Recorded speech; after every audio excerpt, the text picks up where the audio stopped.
దేవుని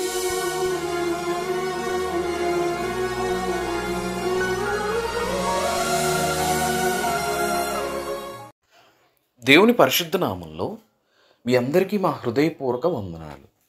ఈరోజు దేవుని వాగ్దానం, నిన్ను ఏమాత్రమును విడువను, నిన్ను ఎన్నడను ఎడబాయను.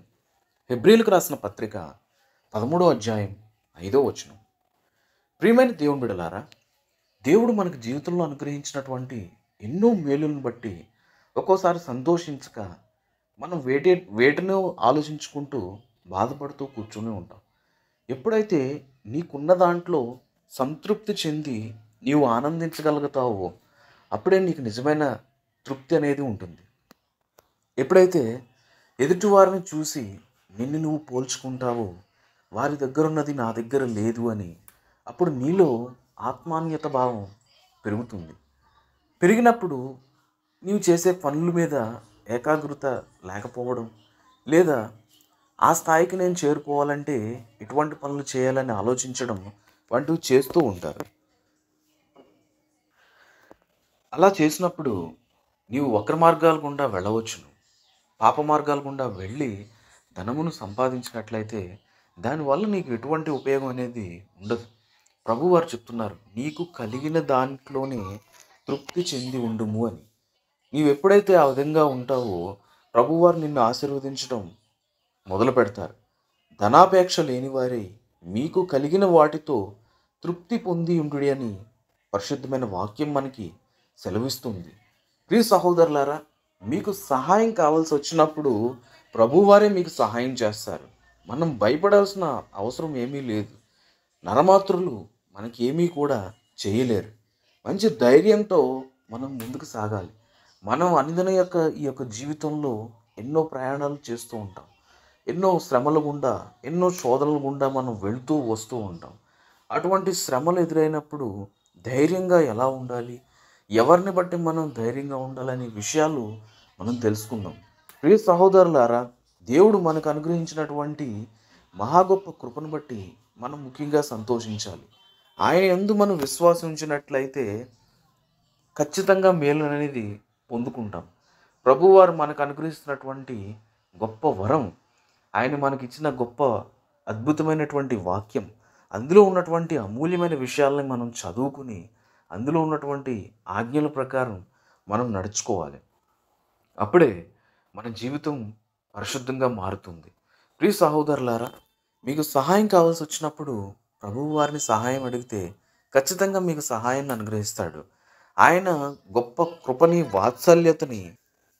వాత్సల్యతని మనకు అనుగ్రహిస్తాడు. ప్రియ సహోదరులారా, మనల్ని సృష్టించిన పరమ తండ్రి మహా గొప్ప ఐశ్వర్యవంతుడు, మహాబలవంతుడు. ఆయన యొద్ద మనకి ఏమీ కూడా లోటుగా ఉన్నది ఏమీ ఉండదు. ఆయన ఆజ్ఞల ప్రకారం మనం నడిచినట్లయితే, ఆయన ఆలోచనలో మనం ఒక్క క్షణం ఉన్నా చాలు మనం ఆశీర్వదించబడటానికి. ప్రియ సహోదరులారా, దేవునికి మనకి ముఖ్యంగా అడ్డొస్తున్నవి మనం చేసినటువంటి పాపములే. ఆ పాపములు మన నుంచి తొలగించుకుంటే దేవుడు మనతో ఖచ్చితంగా మాట్లాడి మన జీవితంలో ఏదైతే కొరతగా ఉందో వాటన్నిటినీ కూడా మనకు అనుగ్రహిస్తాడు. కానీ పాపం చేసి మనం తప్పిపోతూ ఉన్నాం. ఒక చిన్న కుమారుడు వలె నీ యొక్క తప్పుని తెలుసుకుని పశ్చాత్తాపడి నీవు తండ్రి వద్దకు వచ్చినట్లయితే ప్రభువు నిన్ను బట్టి సంతోషించేవాడుగా ఉన్నాడు. ఇంకా నువ్వు ఆయన గాయములు రేపేవారుగా కాకుండా మీ యొక్క పాపములు ఆయన ఎదుట ఒప్పుకొని ఆయన యొద్దకు మీరు వచ్చినట్లయితే ప్రభువారు మిమ్మల్ని మనసారా క్షమించి మిమ్మల్ని ఆశీర్వదించడానికి సిద్ధంగా ఉన్నాడు. మరి ఆయన యొద్దకు వస్తారా? మీ పాపములన్నీ ఆయన ఎదుట ఒప్పుకుంటారా? ప్రియ సహోదరులారా, ఇప్పుడే ఈ క్షణమే మీరు మోకరించి ప్రార్థించండి. ఆయన సన్నిధికి రండి. మీరు చేసిన పాపాలన్నింటినీ కూడా ఒప్పుకోనండి. ప్రభువారు మిమ్మల్ని క్షమించి ఆయన యొక్క పరిశుద్ధమైన ఆశీర్వాదాన్ని మీకు అనుగ్రహిస్తారు. ప్రార్థన చేసుకుందాం. అందరూ కూడా ప్రార్థనలో ఏకీభవించండి. మమ్మల్ని మిక్కిలిగా ప్రేమించిన మా ప్రియ పరలోకపు తండ్రి, మీ ఘనమైన నామానికి వేలాది వందనాలు, స్తుతులు, స్తోత్రములు చెల్లించుకుంటున్నాం ప్రభా. మీరు మాకు ఇచ్చిన మహా గొప్ప ఆధిక్యతను బట్టి మీకు వందనాలు ప్రభా. ఎంతోమంది ఈ దినమందు సజీవ లెక్కలో లేరు, కానీ మమ్మల్ని ఉంచారు. ఇంకనూ మరి యొక్క అవకాశాన్ని మాకు అనుగ్రహిస్తున్న విధానాన్ని బట్టి మీకు వందనాలు చెల్లించుకుంటున్నాం ప్రభా. మేము ప్రతిదినము కూడా దినదిన అభివృద్ధి చెందాలి ప్రభా. పరిశుద్ధమైన ఆలోచనలలో, పరిశుద్ధమైన ప్రవర్తనలో, మీరిచ్చిన విశ్వాస జీవితంలో ఆత్మీయ ఫలాలు ఫలించలాగిన మేము అభివృద్ధి చెందాలి ప్రభా. మీ కృపలో, మీ దయలో మమ్మల్ని జ్ఞాపకం చేసుకోండి. ఈ ప్రార్థనలో ఏకీభవిస్తున్న ప్రతి సహోదరి సహోదరులను మీరే ఆశీర్వదించండి. వారికున్న ప్రతి సమస్యలను కూడా మీరే పరిష్కరించండి. మీ రక్షణ భాగ్యాన్ని పొందుకుని మీ పరలోక రాజ్యాన్ని స్వతంత్రించుకునే భాగ్యాన్ని మీ బిడ్డలందరికీ ప్రసాదించండి. ప్రతి విధమైన అపవాది క్రియలకి అనంత నాశనం కలిగినట్లుగా చేయండి ప్రభా. మీ శాంతిని, మీ సమాధానాన్ని వారికి అనుగ్రహించండి. మీ దీవెనలతో మమ్మల్ని నింపమని వేడుకుంటున్నాం ప్రభా. మీ కృపలో, మీ దయలో మమ్మల్ని జ్ఞాపకం చేసుకునండి ప్రభా. మీ సహాయం కోసం ఎదురు చూస్తున్న ప్రతి ఒక్క సహోదరుని మీరే ఆశీర్వదించండి. విశ్వాసుల్ని ప్రతి బిడ్డ కూడా మీకు విశ్వాసంతో ప్రార్థన చేస్తున్న ప్రతి ఒక్కరిని కూడా మీరే ఆశీర్వదించండి ప్రభా.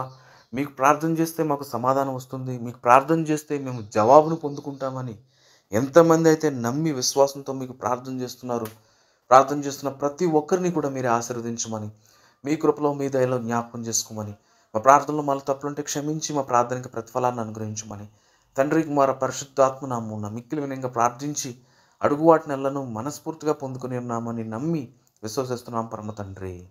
ఆమెన్. దేవుడు తన పరిశుద్ధ వాక్యాన్ని దీవించి ఆశీర్వదించునుగాక.